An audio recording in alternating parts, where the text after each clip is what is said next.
Macbeth by Charles Lamb. By Charles Lamb.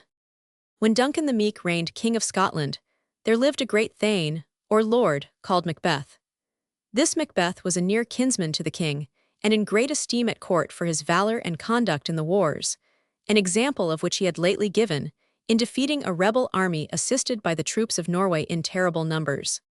The two Scottish generals, Macbeth and Banquo, returning victorious from this great battle, their way lay over a blasted heath, where they were stopped by the strange appearance of three figures, like women, except that they had beards and their withered skins and wild attire made them look not like any earthly creatures. Macbeth first addressed them, when they, seemingly offended, laid each one her choppy finger upon her skinny lips, in token of silence, and the first of them saluted Macbeth with the title of Thane of Glamis. The general was not a little startled to find himself known by such creatures, but how much more, when the second of them followed up that salute by giving him the title of Thane of Cawdor, to which honor he had no pretensions. And again the third bid him, "All hail, king that shall be hereafter." Such a prophetic greeting might well amaze him, who knew that while the king's sons lived he could not hope to succeed to the throne. Then turning to Banquo, they pronounced him, in a sort of riddling terms, to be lesser than Macbeth and greater, not so happy but much happier, and prophesied that though he should never reign, yet his sons after him should be kings in Scotland. They then turned into air and vanished, by which the generals knew them to be the weird sisters or witches. While they stood pondering on the strangeness of this adventure, there arrived certain messengers from the king, who were empowered by him to confer upon Macbeth the dignity of Thane of Cawdor. An event so miraculously corresponding with the prediction of the witches astonished Macbeth, and he stood wrapped in amazement, unable to make reply to the messengers. And in that point of time, swelling hopes arose in his mind that the prediction of the third witch might in like manner have its accomplishment, and that he should one day reign king in Scotland. Turning to Banquo, he said, "Do you not hope that your children shall be kings, when what the witches promised to me has so wonderfully come to pass?" "That hope," answered the general, "might enkindle you to aim at the throne, but oftentimes these ministers of darkness tell us truths in little things, to betray us into deeds of greatest consequence." But the wicked suggestions of the witches had sunk too deep into the mind of Macbeth to allow him to attend to the warnings of the good Banquo. From that time, he bent all his thoughts how to compass the crown of Scotland. Macbeth had a wife, to whom he communicated the strange prediction of the weird sisters, and its partial accomplishment. She was a bad, ambitious woman, and so as her husband and herself could arrive at greatness, she cared not much by what means. She spurred on the reluctant purpose of Macbeth, who felt compunction at the thoughts of blood, and did not cease to represent the murder of the king as a step absolutely necessary to the fulfillment of the flattering prophecy. It happened at this time that the king, who out of his royal condescension would oftentimes visit his principal nobility upon gracious terms, came to Macbeth's house, attended by his two sons, Malcolm and Donalbain, and a numerous train of thanes and attendants, the more to honor Macbeth for the triumphal success of his wars. The castle of Macbeth was pleasantly situated, and the air about it was sweet and wholesome, which appeared by the nests which the martlet, or swallow, had built under all the jutting friezes and buttresses of the building, wherever it found a place of advantage. For where those birds most breed and haunt, the air is observed to be delicate. The king entered, well pleased with the place, and not less so with the attentions and respect of his honored hostess, Lady Macbeth, who had the art of covering treacherous purposes with smiles, and could look like the innocent flower, while she was indeed the serpent under it. The king, being tired with his journey, went early to bed, and in his stateroom 2 grooms of his chamber, as was the custom, slept beside him. He had been unusually pleased with his reception, and had made presents before he retired to his principal officers, and among the rest, had sent a rich diamond to Lady Macbeth, greeting her by the name of his most kind hostess. Now was the middle of the night, when over half the world nature seems dead, and wicked dreams abuse men's minds asleep, and none but the wolf and the murderer is abroad. This was the time when Lady Macbeth waked to plot the murder of the king. She would not have undertaken a deed so abhorrent to her sex, but that she feared her husband's nature, that it was too full of the milk of human kindness, to do a contrived murder.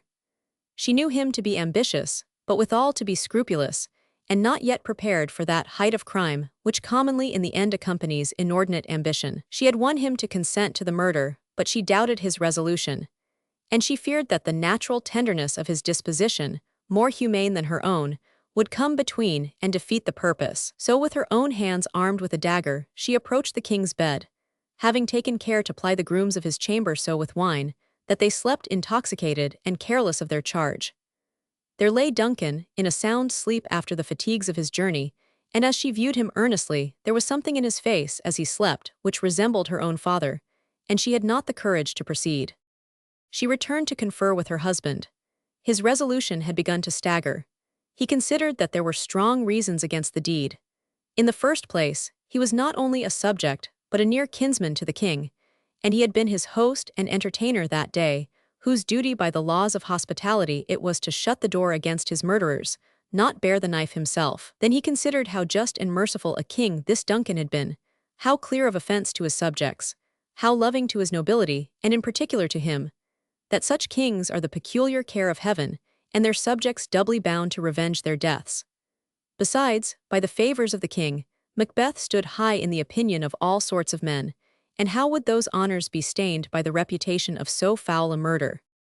In these conflicts of the mind, Lady Macbeth found her husband, inclining to the better part, and resolving to proceed no further. But she, being a woman not easily shaken from her evil purpose, began to pour in at his ears words, which infused a portion of her own spirit into his mind, assigning reason upon reason why he should not shrink from what he had undertaken.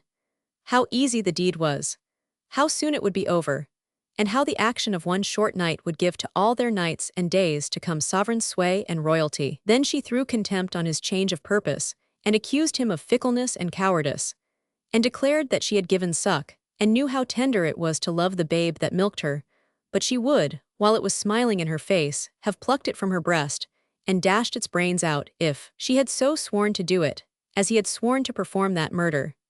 Then she added, how practicable it was to lay the guilt of the deed upon the drunken sleepy grooms, and with the valor of her tongue she so chastised his sluggish resolutions, that he once more summoned up courage to the bloody business.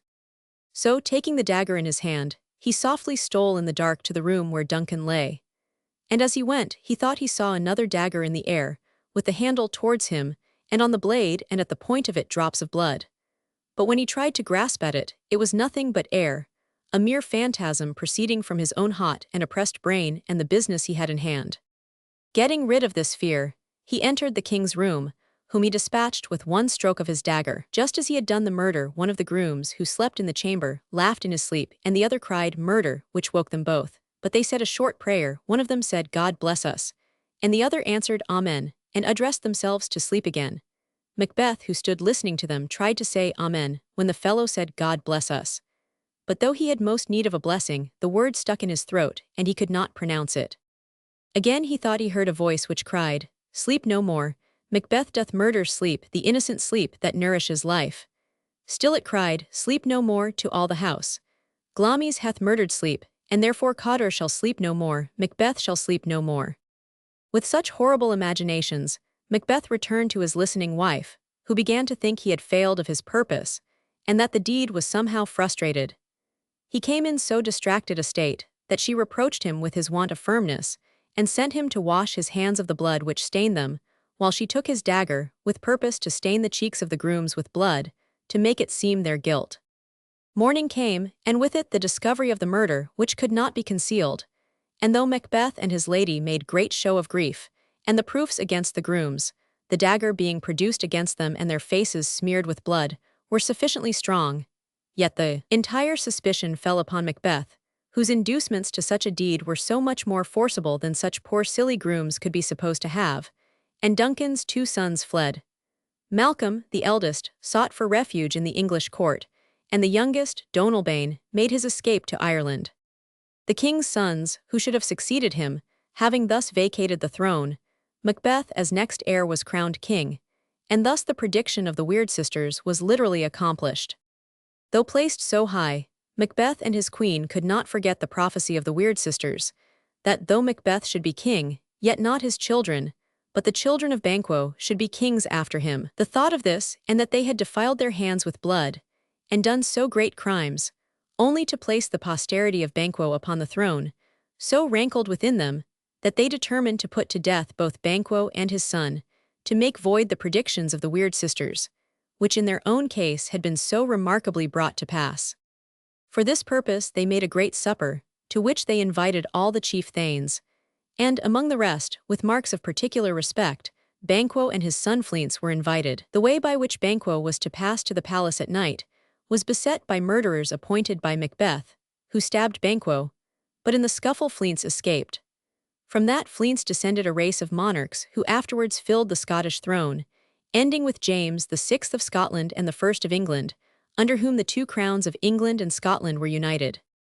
At supper the Queen, whose manners were in the highest degree affable and royal, played the hostess with a gracefulness and attention which conciliated every one present, and Macbeth discoursed freely with his thanes and nobles, saying that all that was honorable in the country was under his roof, if he had but his good friend Banquo present, whom yet he hoped he should rather have to chide for neglect than to lament for any mischance.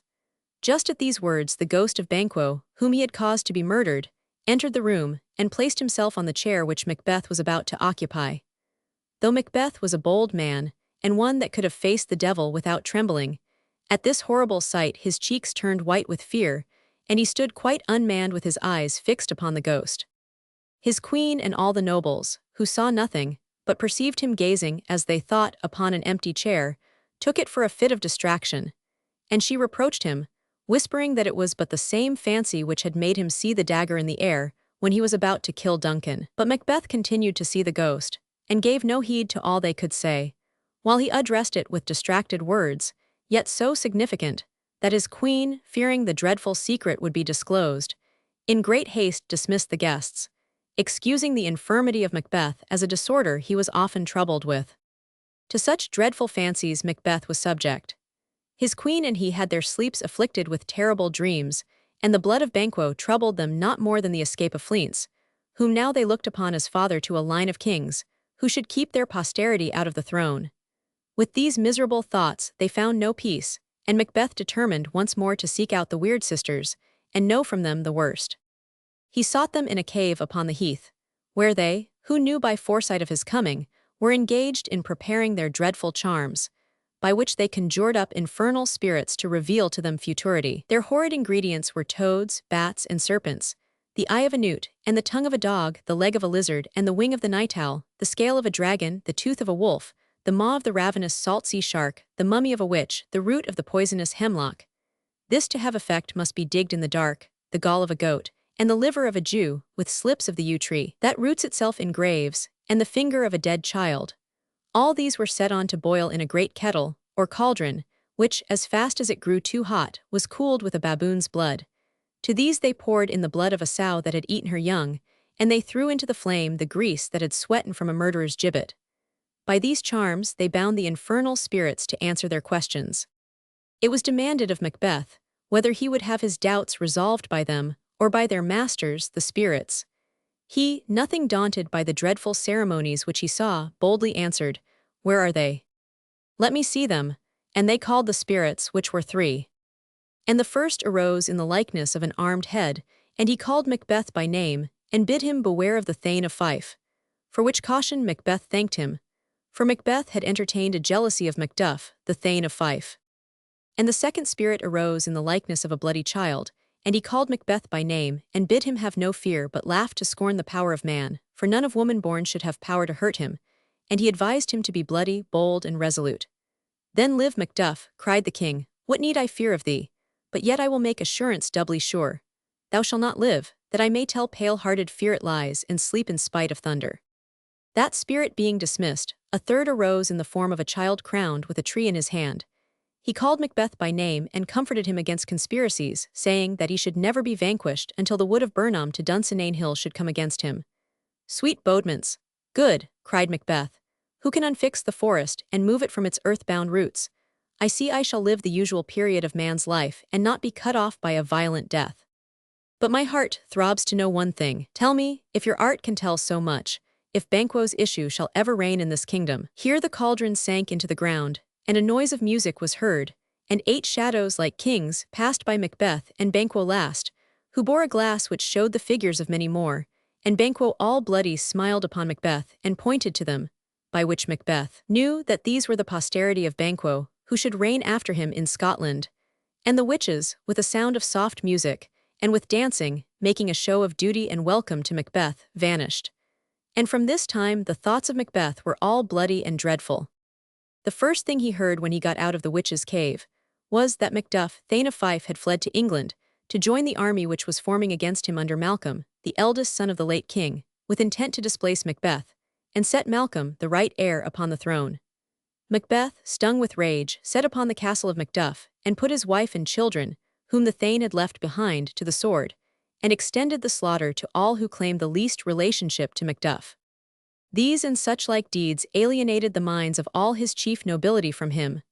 Such as could, fled to join with Malcolm and Macduff, who were now approaching with a powerful army which they had raised in England, and the rest secretly wished success to their arms, though for fear of Macbeth they could take no active part. His recruits went on slowly. Everybody hated the tyrant, nobody loved or honored him, but all suspected him, and he began to envy the condition of Duncan whom he had murdered, who slept soundly in his grave, against whom treason had done its worst. Steel nor poison, domestic malice nor foreign levies, could hurt him any longer. While these things were acting, the queen, who had been the sole partner in his wickedness, in whose bosom he could sometimes seek a momentary repose from those terrible dreams which afflicted them both nightly, died, it is supposed by her own hands, unable to bear the remorse of guilt and public hate, by which event he was left alone, without a soul to love or care for him, or a friend to whom he could confide his wicked purposes. He grew careless of life and wished for death, but the near approach of Malcolm's army roused in him what remained of his ancient courage, and he determined to die, as he expressed it, with armor on his back. Besides this, the hollow promises of the witches had filled him with false confidence, and he remembered the sayings of the spirits, that none of woman born was to hurt him, and that he was never to be vanquished till Burnham Wood should come to Dunsinane, which he thought could never be. So he shut himself up in his castle, whose impregnable strength was such as defied a siege. Here he sullenly waited the approach of Malcolm, when upon a day there came a messenger to him, pale and shaking with fear, almost unable to report that which he had seen, for he averred that as he stood upon his watch on the hill, he looked towards Burnham, and to his thinking the wood began to move. "Liar and slave," cried Macbeth, "if thou speakest false, thou shalt hang alive upon the next tree till famine end thee. If thy tale be true, I care not if thou dost as much by me." For Macbeth now began to faint in resolution, and to doubt the equivocal speeches of the spirits. He was not to fear till Burnham Wood should come to Dunsinane, and now a wood did move. "However," said he, "if this which he avouches be true, let us arm and out. There is no flying hence, nor staying here.